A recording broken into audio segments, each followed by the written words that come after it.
Dalam siklus akuntansi, yang pertama dibuat adalah jurnal umum. Kita masuk pada contoh yang pertama.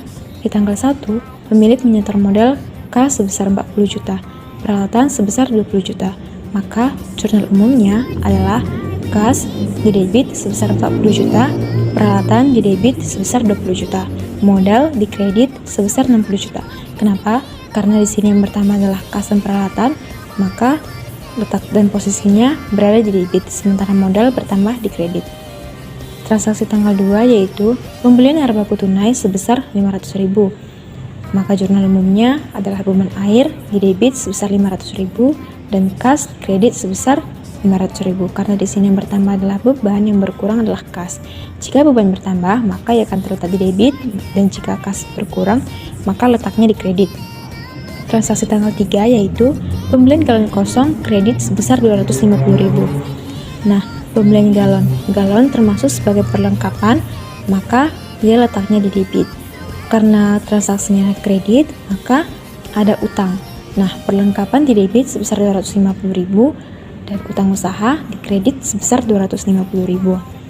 Masuk transaksi tanggal 4, penjualan refill 120 galon tunai sebesar 720.000.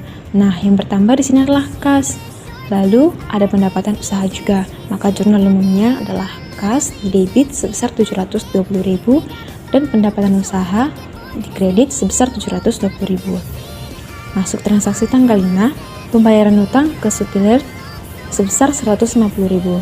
Nah, di sini adalah pembayaran utang, dan di sini juga ada pengurangan kas. Maka utang usaha di debit 150.000 dan di kas di kredit sebesar 150.000. Transaksi tanggal 6, pembayaran listrik tunai sebesar 100.000. Nah, yang bertambah di sini adalah beban listriknya, yang berkurang adalah kas. Berarti jurnal umumnya adalah beban listrik di debit sebesar 200.000 dan di kredit kas sebesar 200.000. Baiklah, di sini saya akan menjelaskan mengenai buku besar, yang dimana sebelumnya teman saya sudah membuat jurnal umum pada perusahaan jasa Yanmas Water per 31 Oktober. Nah, di sini saya akan membahas mengenai buku besarnya. Hal yang pertama yang akan kita bahas yaitu kita akan mulai pada akun kas.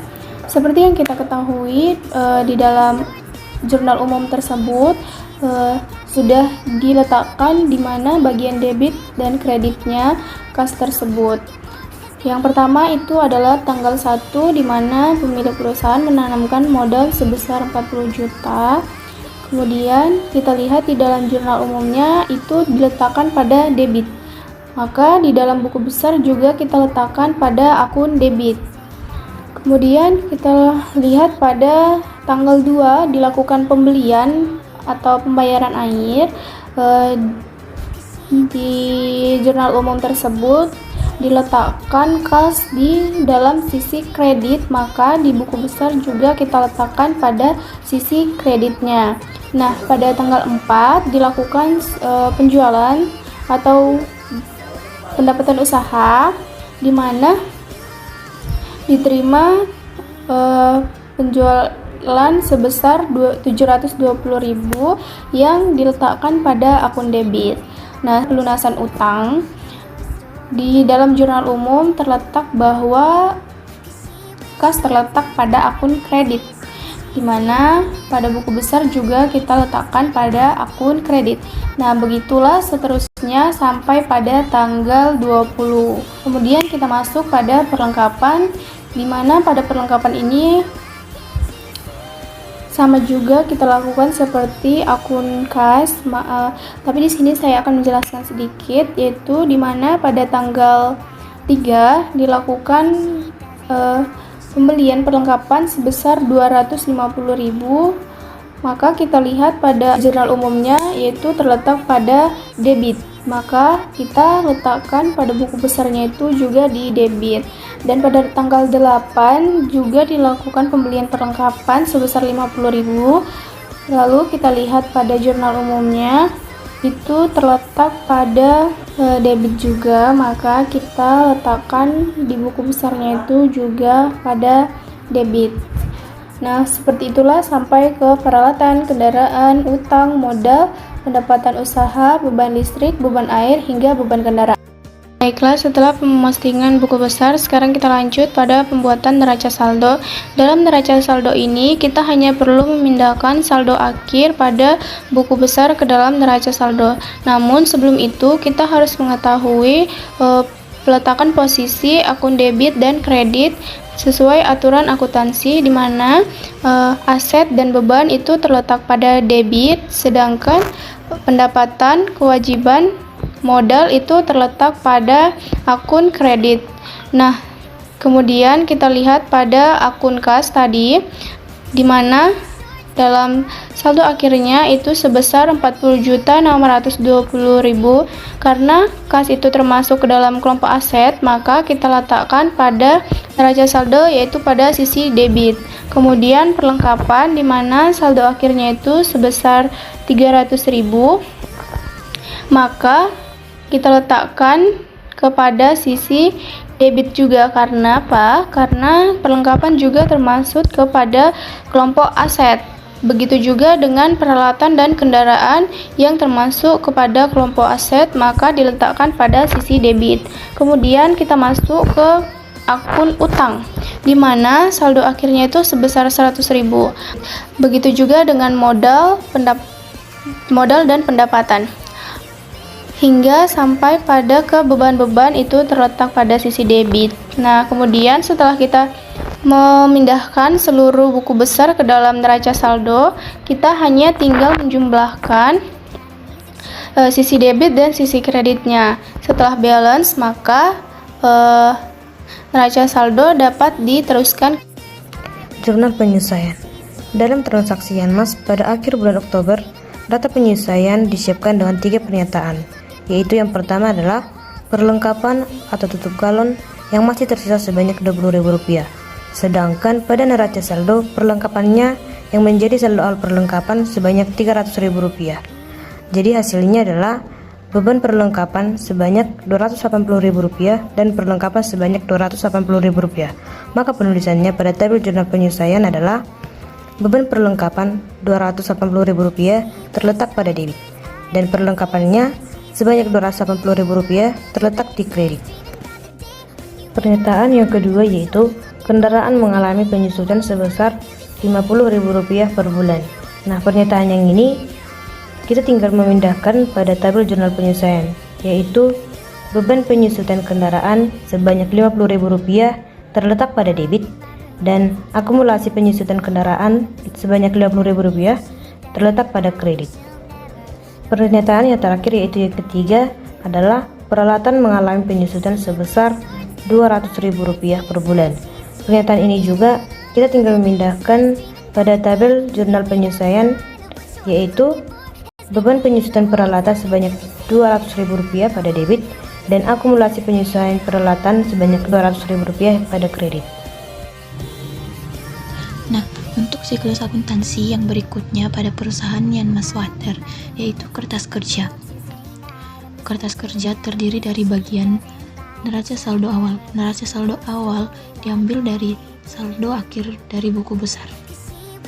Dapat kita lihat di sini nominal dari neraca saldo awal. Dan berikutnya penyesuaian. Penyesuaian ini berasal dari jurnal penyesuaian. Dan kita lihat juga di sini nominal dari jurnal penyesuaian yang sudah kita bahas tadi. Dan untuk kolom berikutnya itu neraca saldo disesuaikan. Neraca saldo disesuaikan ini berasal dari hasil perhitungan antara neraca saldo awal dengan penyesuaian. Dapat kita lihat juga. Dan kolom berikutnya yaitu laporan laba rugi. Laporan laba rugi ini berisi akun pendapatan dan beban-beban yang dimana akan menentukan laba atau rugi. Dan kolom berikutnya yaitu laporan posisi keuangan. Laporan posisi keuangan berisi akun kas, kewajiban, dan ekuitas. Dan di sini dapat kita lihat selisih antara kolom laba rugi dengan posisi keuangan menunjukkan laba jika pendapatan lebih besar atau rugi jika beban lebih besar.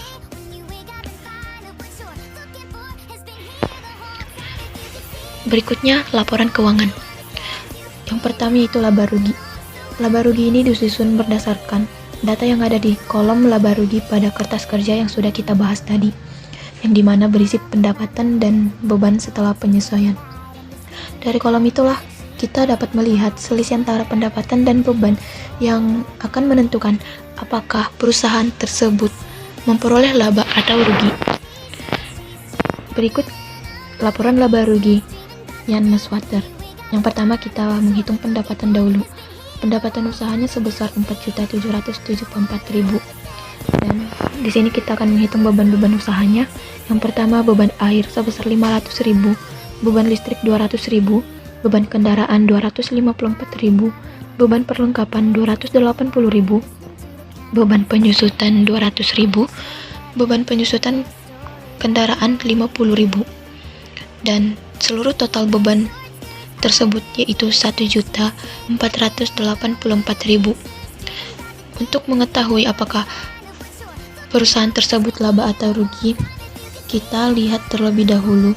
Jika pendapatan lebih besar, maka perusahaan laba, dan jika rugi, itu menunjukkan beban lebih besar. Nah, di sini kita lihat pendapatan itu lebih besar, maka perusahaan memperoleh laba sebesar 3.290.000. Untuk menentukan modal akhir, kita harus mencari dengan menggunakan rumus modal awal ditambah laba bersih dikurang 5. Di sini kita masuk pada laporan ekuitas pemilik. Laporan ekuitas pemilik ini diambil dari kertas kerja, yang dimana modal awal sebesar 60 juta, laba bersih 3.290.000. Di sini karena tidak ada FRIF, maka kita tinggal menambahkan modal awal dengan laba bersih. Maka dapatlah modal akhir sebesar 63.290.000. Nah, untuk membuat laporan posisi keuangan ini, kita ambil dari kertas kerja yang kita tentukan akun mana yang termasuk aktiva. Setelah itu kita tulislah akun-akun tersebut seperti contoh yang ada di sini. Di sini ditulis aktiva lancarnya yaitu kas dan perlengkapan. Kas sebesar 40.620.000, sementara perlengkapan 20.000. Kita akan mendapatkan hasilnya jika kita menambahkannya. Lalu kita masuk pada aktiva tetap yang terdiri dari peralatan, akumulasi penyusutan peralatan, kendaraan, akumulasi penyusutan kendaraan. Nah, setelah itu kita jumlahkan, dapatlah total aktiva yang ditambahkan dari total aktiva lancar dan aktiva tetap. Selanjutnya masuk pada kewajiban lancar yang terdiri dari utang usaha sebesar 100.000. Lalu lanjut lagi pada ekuitas yang mendapatkan modal akhir. Nah, dari kewajiban lancar tambahlah pada ekuitas dan mendapatkan total, sehingga keduanya balance. Jurnal penutup. Pada kolom pertama, kita menutup pendapatan usaha, yaitu pendapatan usaha sebanyak 4.774.000 terletak di debit, dan ikhtisar laba rugi sebanyak 4.774.000 terletak di kredit. Angka tersebut diperoleh dari saldo pendapatan usaha yang terdapat di laporan laba rugi atau total pendapatan. Nah, saldo pendapatan tersebut dipindahkan ke akun ikhtisar laba dan rugi. Selanjutnya kolom kedua. Di sini kita menutup seluruh beban ke ikhtisar laba rugi, yaitu ikhtisar laba rugi sebanyak Rp1.484.000 terletak di debit. Rp1.484.000 ini merupakan berasal dari jumlah seluruh beban setelah penyesuaian. Selanjutnya, beban air sebanyak Rp500.000 terletak di kredit. Beban listrik Rp200.000 terletak di kredit. Beban kendaraan Rp294.000 terletak di kredit. Beban perlengkapan sebanyak Rp280.000 terletak di kredit. Beban penyusutan peralatan sebanyak Rp200.000 terletak di kredit. Dan yang terakhir, beban penyusutan kendaraan sebanyak Rp50.000 terletak di kredit. Selanjutnya yaitu kolom ketiga. Di sini kita menutup ikhtisar laba rugi ke modal pemilik, yaitu ikhtisar laba rugi sebanyak Rp3.290.000 terletak di debit, dan modal pemilik sebanyak Rp3.290.000 terletak di kredit, yang dimana angka tersebut merupakan hasil dari pendapatan usaha sebanyak Rp4.774.000 dikurang total beban sebanyak Rp1.484.000. Itu hasilnya laba bersih yaitu Rp3.290.000.